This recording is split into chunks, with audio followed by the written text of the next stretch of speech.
Time on KRLD. The CBS Radio Mystery Theater presents...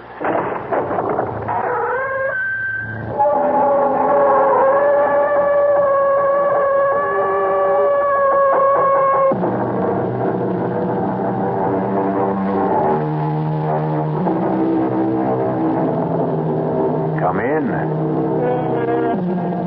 Welcome. I'm E.G. Marshall.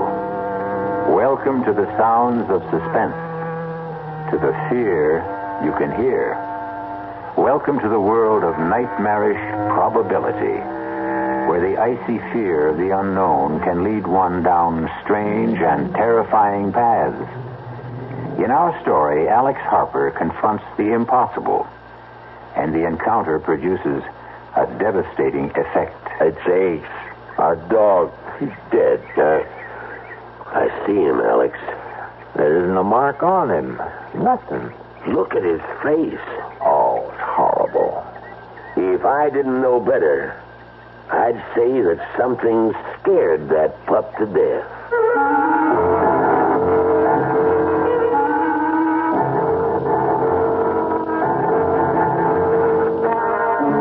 Our mystery drama, The Edge of Death, was written especially for the Mystery Theater by Saul Panitz and stars Patrick O'Neill.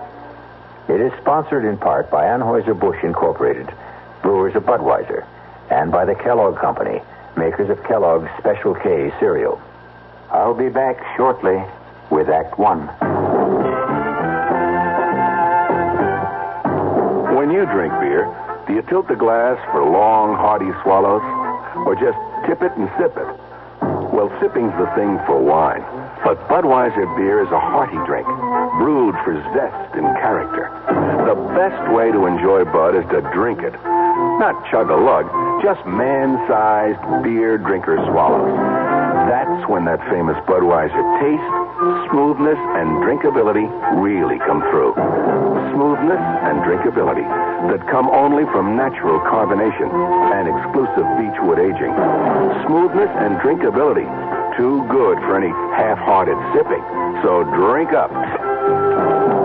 You'll see that brewing beer right does make a difference. And that when you say Budweiser, you said it all. Anheuser-Busch, St. Louis. It happens in an instant. But this is the way it feels.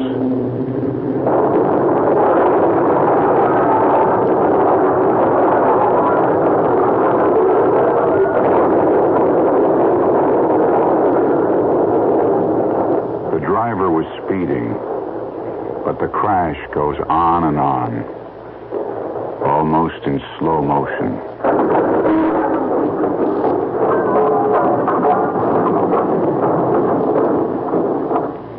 With a mechanical device, we've slowed down the sound of the accident so you could think about it. If the driver had slowed down, there probably would not have been an accident.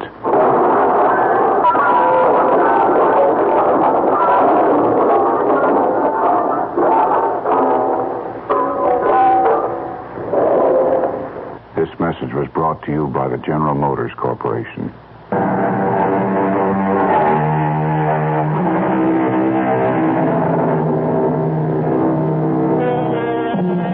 Alex Harper, farmer. Right now his left arm is in a sling, heavily bandaged to protect the more than 20 stitches. Just a small accident on his tractor. First time in his 28 years as a farmer that he'd ever suffered more than a slight sprain or a minor bruise. It is a late August morning, an unreal sky, so blue it almost hurts the eyes to look at it. Even now, there is a promise that the cool dampness of the morning will soon yield to the stifling heat of the prairie sun. No matter what you say, I still don't think I ought to leave you alone. Who said I'm alone? You hear what Judy said, huh, Ace? Oh. Can't you be serious for a Oh, second? because I think you should go. Now, we've been over this a dozen times. If something was to happen, I'd never forgive myself. Oh, what if the sky fell down, Chicken Little? Well, your arm, it hurts, doesn't it? Did I say so? Oh, whenever you get this way sarcastic, you're covering up. You can't fool me.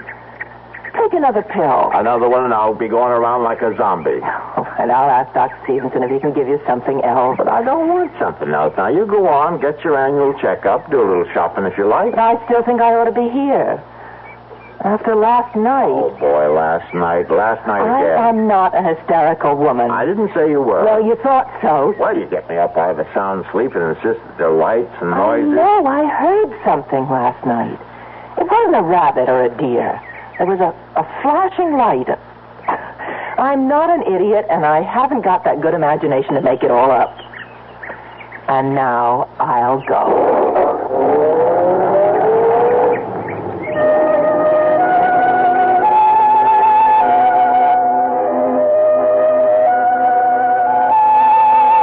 Ace, where are you? Come on, boy. Now, I'm in no mood to play games. All right, I'm going back to the house. Oh, behind the barn, eh? What you got cornered, a 10-foot rabbit? Oh, there you are now. Hey, you did find something. I'm coming, Ace. All right, now bring it to me. Come on, boy, give it here. Give it here, that's it. Good dog. Hey, let's see what you discovered. A bag. Looks just like Doc Stevenson's bag, only it couldn't be his. This one's shiny new. Feels funny. It's not leather. Doesn't feel like vinyl either. How the deuce can anyone possibly use this? No lock, no zipper, no buckle. No way to open this case. It's a gag. I'll bet that some of those college kids from town, sure, that's it. Judy did hear some sounds last night. The kids. And they left this stupid bag. Of course, Ace. Now, you'll get full credit. Yes, sir, boy. I'll tell Judy you found it. Now, come on. Let's go back to the house. Come on.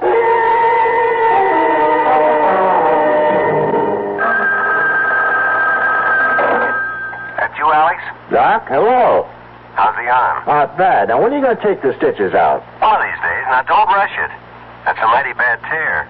Will you level with me? Shoot. Will the arm be as good as new? Well, not really. Some of the muscles were torn. Well, you'll have movement, but there will be limitations. You were lucky that it's the left and not the right. Yeah, lucky. And you'll end up with a beautiful scar. Say, Doc, is Judy still there? She left about 30 minutes ago. Did she check out okay? Well, there are some tests that will take a few days. But from what you could see. Well, that's the real reason I called, Alex. There is something? There is. Not serious. Yes and no. Oh, what the devil does that mean? Well, it's your heart. And before you jump to conclusions, listen. If she watches herself, obeys a special diet, there's no reason why she shouldn't live a normal span of life. Did you tell her? Oh, only that it's a rather common condition that can be controlled. She's not alarmed, and she needn't be. Now, I mean this, Alex. I've seen patients like her do almost everything they used to do and go on and on. Almost. Oh, Doc, last time you dropped by, let's see, that must have been at least a week ago. More like 10 days. By any chance, did you leave something out here? Huh? You aren't missing one of your black bags. Huh. I only got one bag. What are you talking about? Nothing. Doc, I think I hear Judy. Yeah, it is. Hey, she's driving kind of funny. I better hang up, Doc.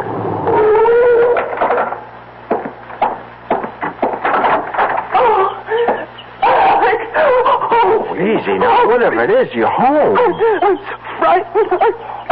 Oh, sure. A few miles past the Clearwood Sanitarium. You know the big curve through the woods? Yeah. I slowed down. Well, would you rather talk about it a little later? You're shaking all over. Now, come on inside, Judy. I'll make some tea. Come on.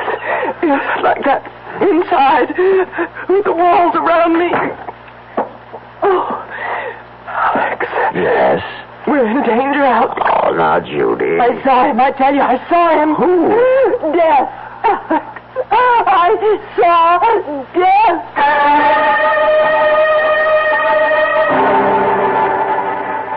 Do you feel better now? Yes. Look, I can hold my hands out and they don't shake anymore. Now, maybe I ought to call the doc anyway. I guess you must think I... Oh, Alex.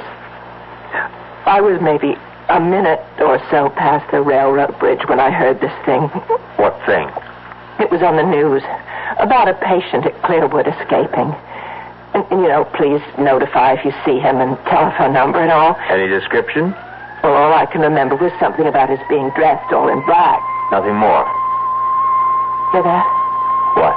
Siren? Police siren? Well, it could be a fire truck. Oh, yes, I suppose so.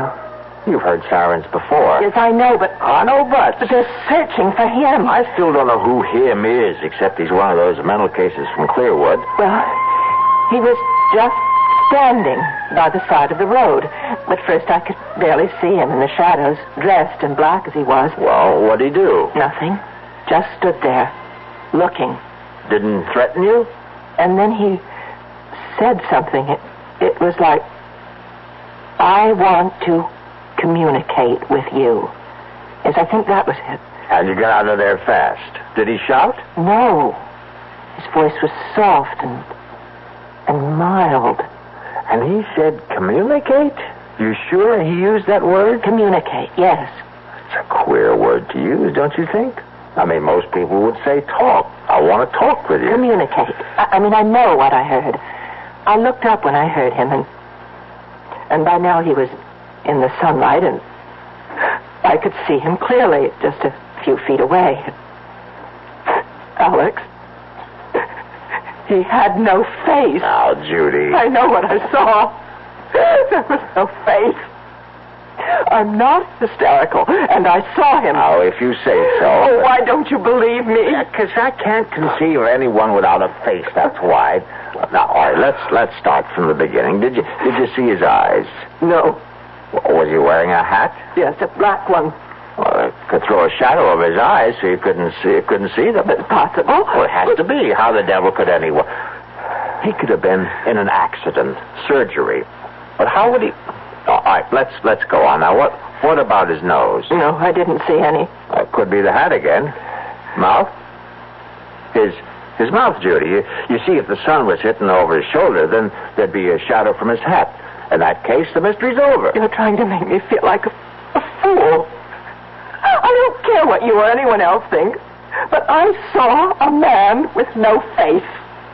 And you can know what you can do with your theory about the sun and the shadows. I don't know about flying saucers, and I don't take pills, and I don't smoke pot, or whatever they call it. And I'm not crazy in imagining things. For your information, Alex, my eyes are still 20/20, and they saw, oh, God help me, a man without a face.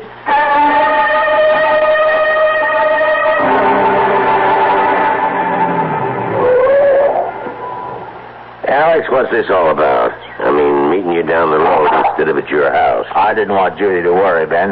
Well, I'm a police officer, not one of those secret agents you see in the movies. Ben, she says she saw the patient from Clearwood. Is that why you got me out here like this? He escaped. You make it sound like he's Jack the Ripper. Because he's from Clearwood, you got the idea he's a raving, homicidal maniac. Oh, sure. All they've got out there are a bunch of lovable folks who are just a little mixed up. You're really upset. Never seen you like this. Guess I didn't know how much until right now. Judy ran into him on that big curve near Clearwood. She wasn't the only one. We've had calls from all over. Funny, you get sober citizens seeing him at the same time, and miles apart, and dressed different. Happens every time. Take a hot day, mix in a little imagination. And this was real. Of course it was. And Judy's not, but she's not the type. Now take my word for it, Alex. Every time something like this happens. Naturally, they're doing something about it, like cruising the highways, enjoying the scenery.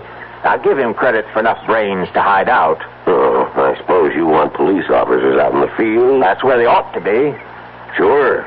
We'll hire a couple of hundred extra. Won't that make the taxpayers jump for joy? Come here. What for? Now, come here. I won't bite. I want you to hear this. This is 5. This is 5. Receiving 5. That you, Ben? Over. Look up something for me, will you? Over. Go ahead. Over. How many identifications we got on the Clearwood thing? Give me a second. There it is. Ben, we got 12 so far. Over. Hear that, Alex? 12. Everyone's a positive, too. Point blank range. Over. What's the spread? Over. This will kill you. Nearest one is 2 miles. Longest is over 30. Over. See, Alex? Everybody sees what he wants to see. You still with me? Over. They're right here. Over. Something you might be interested in. Over. Standing by. One of the boys here says it must be some kind of calls it mass hysteria or something. About half the identities claim this guy is nothing like anything you or me ever seen. Like how? Get to it, will you? Well, they say they had a close look and that he ain't got a face like you and me.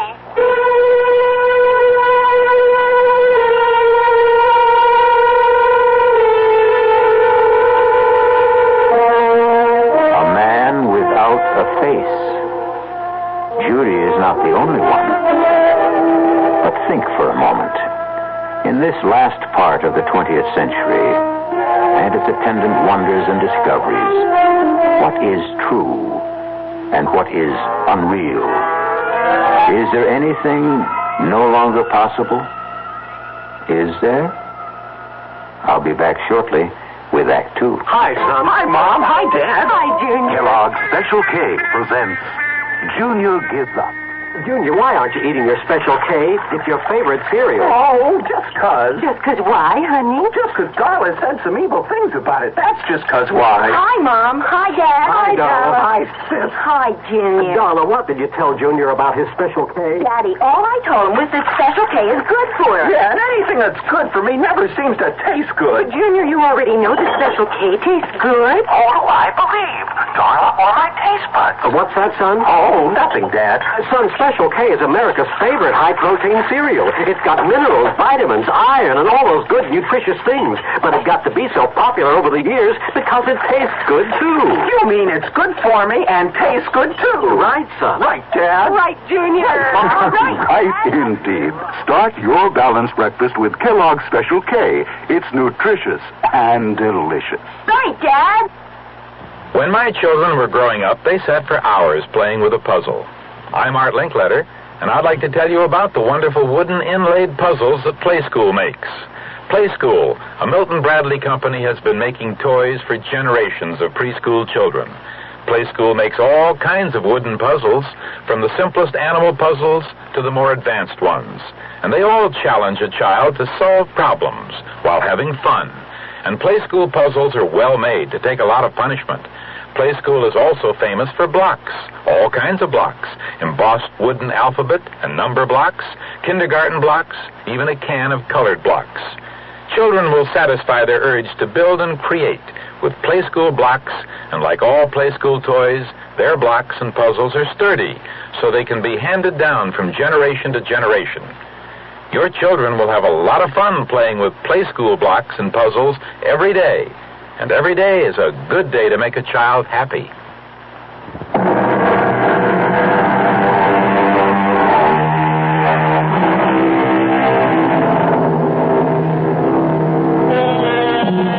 Well, the doubting Alex knows that there's nothing wrong with his wife's power of observation. She did see a man, and though he does have a face, there is something missing. A mouth. Result of an accident? Or is he a mutation? A gruesome congenital result? Or perhaps from out of this world? let's join Alex and see if we can find out. This is Alex Harper calling. Could you connect me with the director of the sanitarium, please?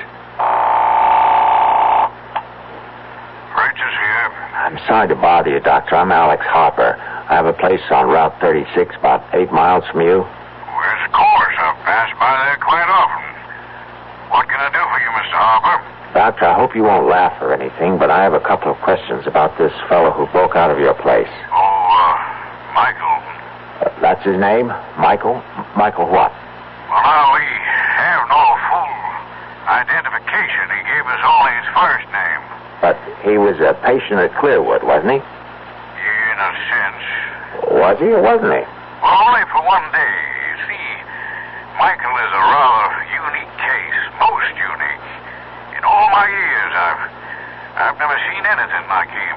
Look, I have to speak low because I don't want my wife to hear. She's in the kitchen and she's plenty upset already about your Michael. But she's seen him? Why, have you notified the police? Well, I thought I'd speak to you first. She saw him, and from what she says, she's either crazy or hysterical. And I can tell you, she's not either one of them. Oh, Michael is, well, he's different. Different? That what you call a guy without a face? Without a... No. He has features. The eyes, nose, and the rest of it? Well, of course. Well, then my wife, she didn't see what she says she saw? No, I haven't said anything like that, Mr. Harper. What I was referring to was his appearance, not his powers of reasoning or social behavior, because, quite frankly, he didn't talk to us. Outside of his name, we couldn't establish contact with him at all. Well, what about his, as you call it, appearance? Michael has no mouth. From what we can tell, he was born without a mouth. We don't know how he communicates, or if he does at all, or how he manages to ingest food. Truth is, he wrote his name on a scrap of paper. You see, Michael may be something quite new to our world, Mr. Harper. Perhaps one of a kind. Maybe he's, what's the word I'm hunting for? Mutation? Yeah, that's it. I hope to God that he is what he appears to be. A freak. A one-time thing. But suppose he's only the first, the beginning of perhaps a new kind of man.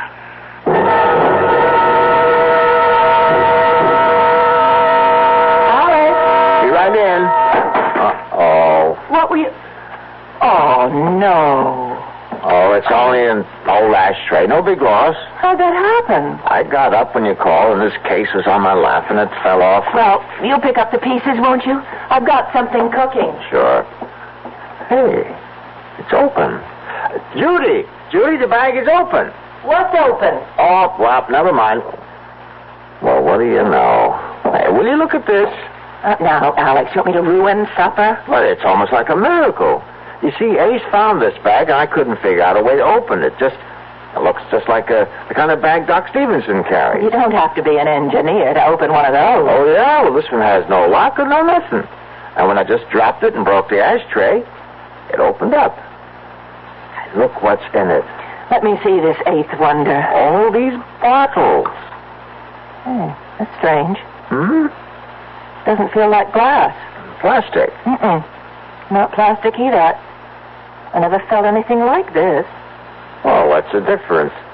Say, here's one that says cardiac arrest. And this one's cerebral occlusion and lymphoid carcinoma? Azana pectoris and respiratory carcinoma. Spinal sarcoma. And this one at the end, tuberculosis. Alex, what is all this? What are these pills? Well, how should I know, except that they're important. Here's one that's different. For cuts, bruises, and dermatological eruptions. Looks like talcum powder. It obviously belongs to a doctor. But what a doctor? What does that mean? Have you ever heard of a doctor who has a bag full of pills that cures heart disease and cancers, not to speak of stroke? the worst plagues of mankind, and here in our hands are the answers to what science has been searching for? Cures? Those pills aren't cures. Who ever heard of a pill curing cancer, heart disease, or stroke? Well, why not? Think a moment. Look at this bag, Judy. Ever seen anything like it in your life? I tell you, I don't understand it. I don't know where it came from, but it's like nothing on this earth. And these pills, now go on and laugh if you want to, but I know they can do what their labels say. Now, I can't prove it, but I know. All right, dear. If you want to think that, you go right on. I've got dinner to make. Now, don't patronize me. Alex, aren't you carrying this a little too far? You don't seem to realize what we have here. And you do. Those things could be dangerous for all you know. Oh, my God. Now, how can I prove... Whoa. Wait, there is a way. And right now, here, help me. Here. No, don't, Alex. All right, then I'll get these bandages off myself. Now, I'm begging you. Now, the doctor said that... It's kind of awkward. Now, get scissors and cut some of this away. Now, get it. I won't be part of this stupidity. Now, you've lost your mind. Are you going to help me or not? Now, once I get the bandages off, I'm only going to put some of that powder on the stitches and on the skin where it's so red. That's all. A little powder. Oh, now, what can happen? What? Honey, don't you realize what this is all about? If this should work, and it will, you'll see, then those pills for cancer and heart... See now? Alex, these things happen in stories, but not... It's for you. You'd be well. Don't you understand? When Doc told me what he'd found, that you had a heart condition, But he assured me it was nothing to worry about. Oh, the old bedside manner. He wanted to break it to you easily. Did he tell you that it No, was... I can't say that, but how can heart disease be anything but serious? So when somehow the bag opened and I saw what was inside, I couldn't think of anything but that you could be cured just like that. Oh, honey, I love you. Oh, Alex, I guess it's all right. Where are they? Here they are. That's better. Now, careful now. You don't want to cut those stitches. Good. That's fine. The skin is so red. Sorry, looking mess, I know. Now, please, give me that bottle of powder or whatever it is. Alex. Please. Here. The bottle is warm. Well, it's a hot day. Oh, it feels as though it's generating the heat itself. Isn't that wild? Judy, will you do the honors? Just shake some all over. All right. That should do it. A little more. It's all covered. That ought to do it. Feel anything? Not yet. How long do you think it'll take? That is, if it... Well, it hasn't even been 30 seconds. I suppose it'll take a little time, though.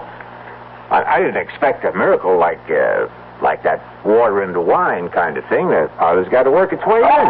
I'll get some fresh gauze. You still ought to keep it covered. Yeah, that might not be a bad idea. I wonder what's bothering Ace. Oh, there he is. Alex. What is it? Look over there. It's him. The one Ace is running after, the man I saw on the road, the man without a face. I'm going after him. Now, lock the door after me and call the police. Oh, no, don't. Let the police handle it. He's heading out to the East Fields. Now, call him. Tell him. He might be dangerous. No, I won't get too close. Just enough to keep track of him till the police get here. Oh, just thinking of him. I'm so frightened. Oh, now, there's no need to be. I didn't want to tell you before, but I talked to the head of Clearwood, and this guy, this Michael is his name. He's a little queer, but he's not dangerous. Anyway, there's nothing to worry about as long as you stay inside. Twice in one day. Why here? He's not after you. What reason would he have? I suppose not, but somehow... Alex! That's what he wants, the bag! The medicines! It must be his bag. He's come for it. Him? A doctor? It has to be. That's the only explanation. Oh, I'll give you another. He's escaped and wants to stay off the main roads. After all, you spotted him, did you? He just wants to get as far from Clearwood as he can. By chance, he was cutting across our place when he ran into Ace. Now, look. Now, I'm going to go after him before he gets too far. Remember, the police and the door.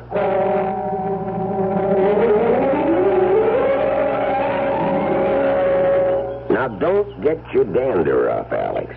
We've known each other too long for that. You just show me again where you saw this fella last. Then I know that a good cop ought to be skeptical, but by God, I saw him run under that tree, then up and over that fence. Now, why would I lie? I don't mean to make out that you did any such thing. It's just so darn queer. Huh? Look for yourself. Look at what? That's it. Nothing to see. Oh, come on now. Let's stop this rustic routine. No footprints. Prints? Feel the ground. Soft, isn't it? So it's soft. And where are the prints? You say he was running? Yeah, with Ace right behind him. A man running puts down a mighty heavy print. Heavier than if he was walking. He could have gone across these rocks? Yeah, could have. But nobody could jump from rock to rock. That must be 20 feet between them. Yeah. Unless he can fly. Must be clear out of the county by now. Now, how do you come to that conclusion? Ace. That's why. We were anywhere near that there Michael, we'd be hearing Ace. You know he's always been a noisy dog. Well, he could have lost interest and run off after a rabbit or a woodchuck. Yeah, maybe. Something right over there, Alex. To your right. Grass is too tall. I can't see a thing. Something black. This side of that thorn bush. I see it. He's wearing black. Everything black. Yeah. Come on now. Stand up. Now, I'm telling you for the last time. Put up your hands and come out. Now, I'm going to fire a shot in the air, and if that doesn't fetch you, I'll put the next one into you. Ben, I don't think he's coming out. You won't shoot, will you? Just you watch. But he isn't armed. How do you know that? Well, if he was, he could have cut you down. Standing up, you'd make a beautiful target. You got something there. I'm going in. I got an idea. He's so scared he can't move. Now, don't be stupid. Come back. Oh, my God. Of all the stupid things... Oh, it's Ace. Our dog. Dead. Yeah. Gee, I'm sorry. Oh, there isn't a mark on him. Look at his face. Oh, it's horrible. If I didn't know better, I'd say that something scared that dog to death.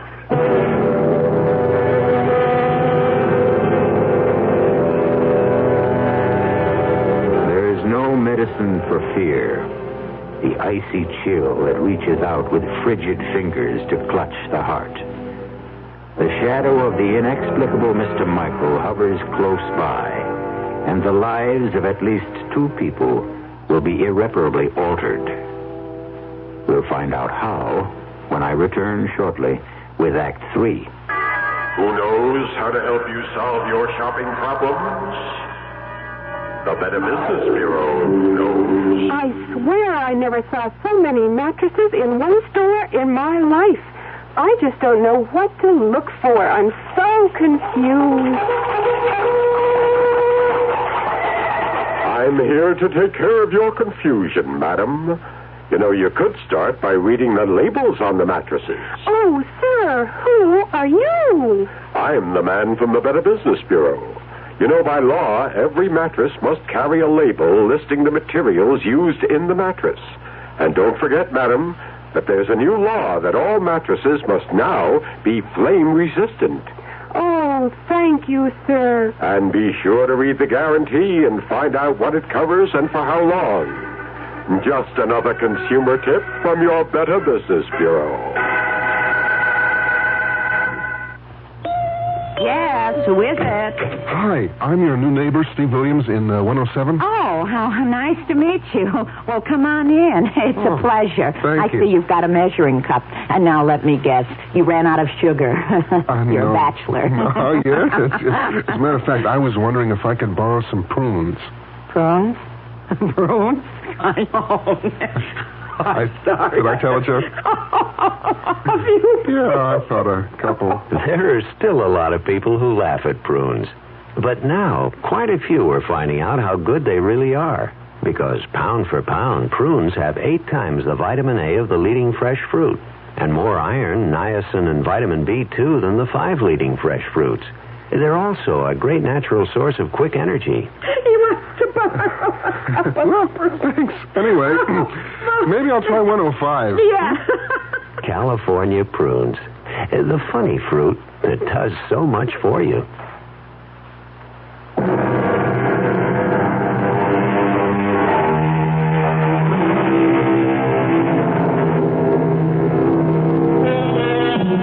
The family dog has died mysteriously, and the presence of Mr. Michael is as real as if he had knocked at the front door. Now the ride back to the farmhouse is a silent one, broken only by a few perfunctory remarks as it comes to an end.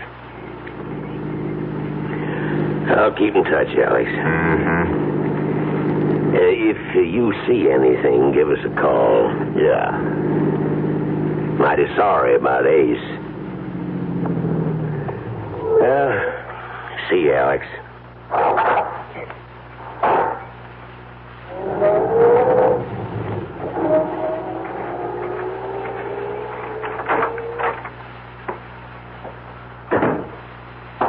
You okay? Okay. Is that Ben in the police car? Yeah, it's Ben. Oh, you should have invited him in. I guess so. I just didn't think. Judy. Did he get away? The man who... Oh, Ben thinks he's out of the county. Oh, I hope so. Judy, we were following Ace. Alex, and look at it. It's a miracle you were talking about. That's Ben, and we were over in the Call the North doctor. Field. He'll drop everything and come out when you tell him. And I was the one who didn't believe. I don't understand you. I thought you'd be jumping up and down because what you said would happen did. I'm so happy for you. Huh? Don't you hear me? Alex, look at your arm, your left arm. My God in heaven. I didn't believe it. Oh, what an idiot I was. Talcum powder. You want to know the truth? I thought you slept. Absolutely over the deep end. Telling me to shake powder on it. I'm moving it. You see, like it was before the accident. Like a young arm. It's brand new. Yahoo! No more pain. No more stitches. No more pain. He couldn't believe it. He won't believe it. Oh, Doc Stevenson, boo. Boo on all doctors. Hey, what do they know anyway? You'll never have full use of that arm. However, if you followed my advice, you'll think I borrowed another arm. Look, got a single scar. It looks like the skin was never even scratched. Oh, it's so wonderful. Oh, and I love you. You won't be angry with me. Oh, how could I be? And why should I be? The doctor's bag, the one Ace found? Yeah, the bag. Where is it? I have it. Well, get it, now that we have proof. Judy, you're going to be as good as new. The proper pill and no more heart condition. Hear that, world? Listen, oh, gracious universe. Well, it's on the desk. Well, what are we waiting for? Alex. Look, if it works like the powder, we'll stand them all on their collective ears. Judy, the bag is locked again. I was so full of doubt. When you left, I looked at the bag and... Oh, Alec, to me it was the embodiment of everything evil. And I wanted to destroy it, so I picked it up and somehow I pushed the flap down. Well, now I can't tell where one part fits into another. See, I can't find a seam anywhere. I think it was just about here. Try there. No, that's no use.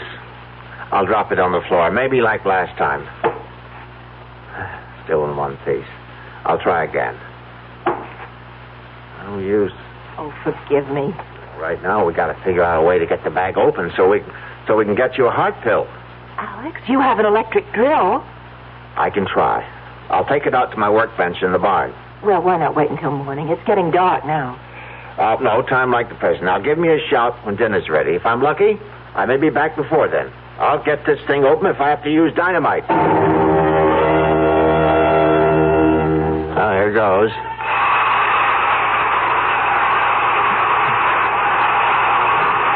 Nuts. The instrument will not achieve penetration. Do not be alarmed. I mean you no harm. You know who I am? Michael? I am he. Don't come any closer. There is nothing to fear. There is no belligerency in me. I have a gun. This rifle is loaded. That is a weapon? Yes.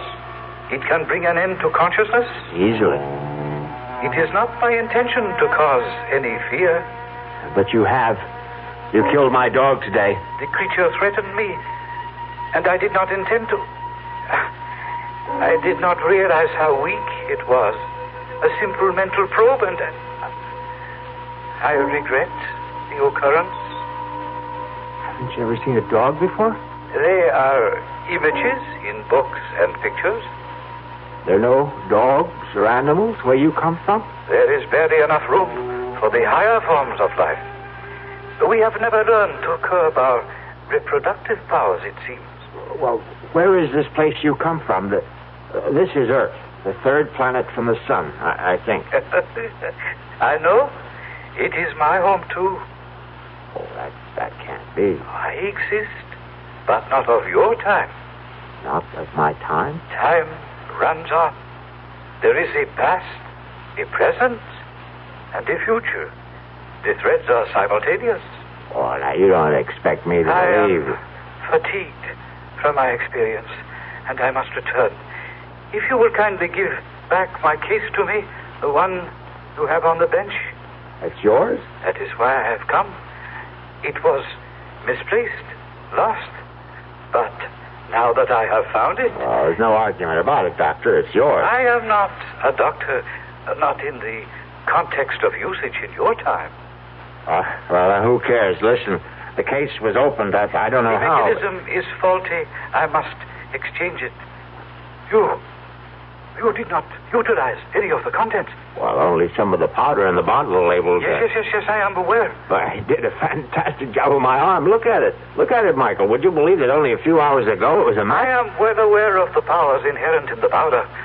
But now, please, give me the case. You cannot open it, for the key is in my hands alone. Stay back. I must open it once more. Or you will. I've got to have something from it. Comprehend this. My time is far in your future. The compounds are of another time, different metabolisms. Evolution has caused basic changes. But the powder worked on me. It is probably the single excipient. I don't believe you. Look, I'll give you anything. Money. How much do you want to open it? I shall prove my point to you. You must be aware of the differences in our physiognomies. You mean your face? Exactly. The lack of an aperture above the jawbone. You call it a mouth. Have you wondered then how we are communicating?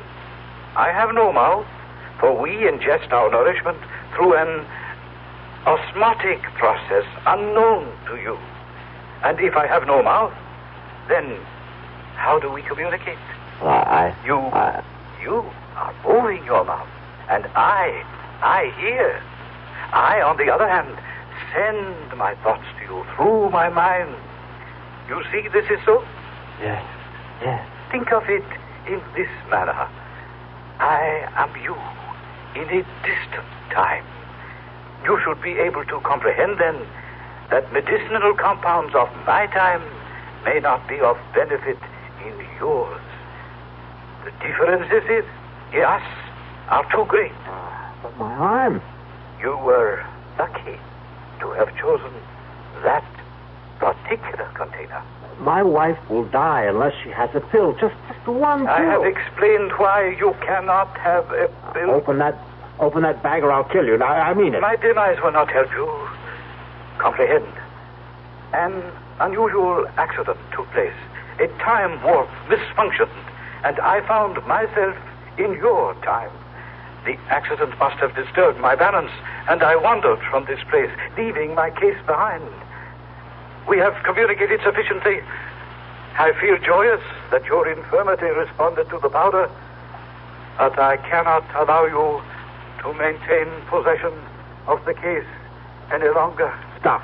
I took a vow to protect it with my life. I must fulfill that vow. Give it to me. That'll hold you for a while. You don't realize it, but you told me how to open this. You said the key is in your hand. It'll open to your handprints. Now your right hand on the bag. Nothing. Well, maybe Maybe both at once. There. I'll try one on each side. Yes, I've got it. Judy, it's open.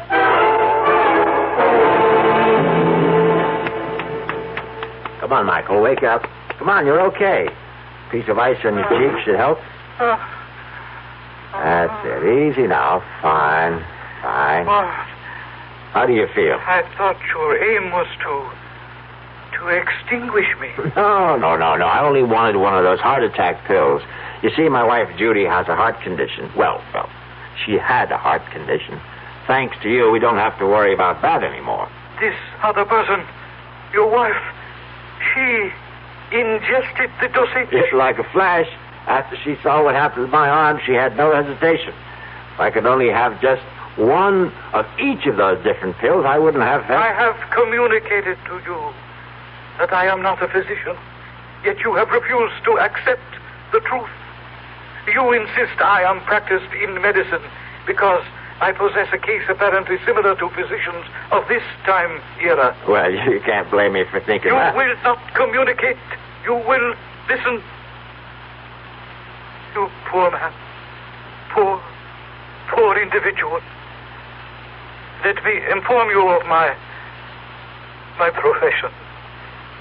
I am proudly the highest ranking exterminator. Exterminator? Precisely.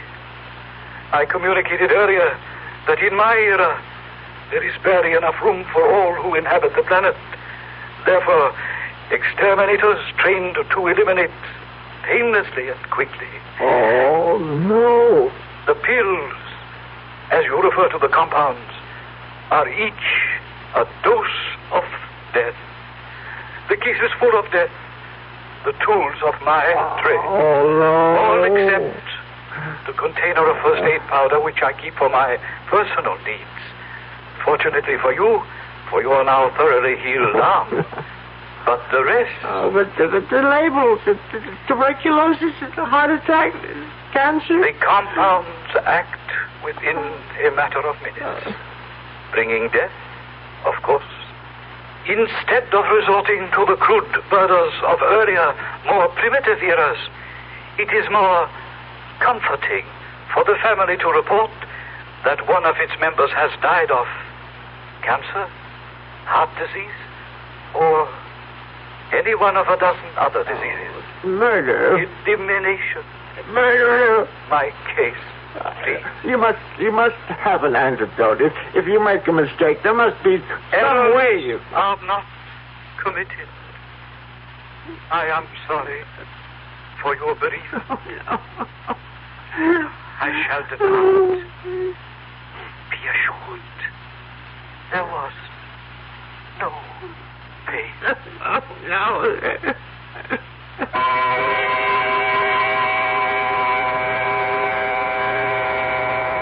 Naturally, there were those who were skeptical. A man from another time who conversed through telepathic means? Much too fantastic. Alex Harper would look with infinitely sad eyes and agree that it was too much to expect anyone to believe his story. Except for one thing. And he would bare his left arm. Explain this, he would say. And if you can, I will agree that I dreamed the entire nightmare. I'll be back shortly. Hi, I'm Hal Linden. There's a lot of talk these days about America's energy crisis. Talk about doing without heat, about doing without our cars, about what's going to happen if we run out of fuel. Well, we may not have to run out of fuel if we all work together to conserve the fuel we have. That means turning your thermostats down to 68 degrees during the day and turning them down to 60 at night. It means turning off lights, TV sets, and electrical appliances the minute we're finished with them.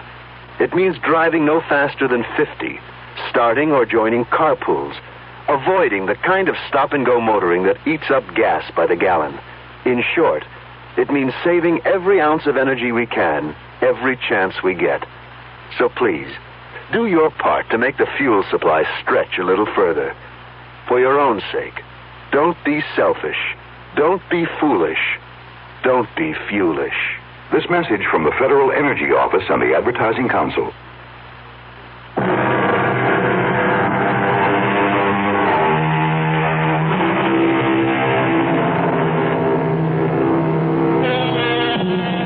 In a ditty from a well-known operetta, the words are, "Things are seldom what they seem.